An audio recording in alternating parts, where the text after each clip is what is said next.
प्रतियोगिताको शीर्षक विज्ञान अभिशाप नभई वरदान हो भन्ने शीर्षकको विपक्षमा मैले आफ्ना विचारहरू राख्न पाउँदा मैले आफूलाई सगरमाथाको उच्च शिखरमा पहिला टिक्न सफल भएको अनुभूति गरेको छु।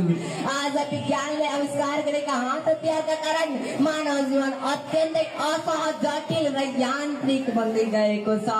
साँझ खाना खाएर सुतेको मानिस भोलि बिहानको सूर्यले हेर्न पाइन्छ कि पाइँदैन भनेर सशंकित छ। दोस्रो विश्व युद्धमा अमेरिकाले छाडेको मानवका कारण जापानका सुन्दर सहर हिरोशिमा र नागासाकी ध्वस्त भएका छन्। लाखौं मानिसले अनाहकमा ज्यान गुमाएका छन्।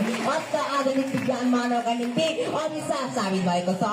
यति मात्र होइन सभाध्यक्ष महोदय, आज विज्ञानले आविष्कार गरेका कम्प्युटर र मोबाइलले गर्दा विद्यार्थीहरू पब्जी, फ्री फायर र टिकटकमा संलग्न हुनाले उनीहरूलाई शारीरिक र मानसिक दुवै रूपले नकारात्मक असर परिरहेको छ। चस्मा लगाएर विद्यालय जाने विद्यार्थीहरूको संख्या एकदमै बढेको छ।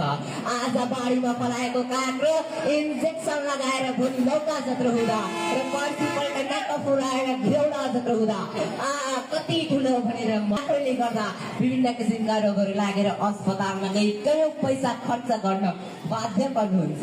के यही हो विज्ञानले दिएको वरदान? अवश्य होइन। विज्ञानले हामीलाई आत्मनिर्भर होइन परनिर्भर बनाएको छ।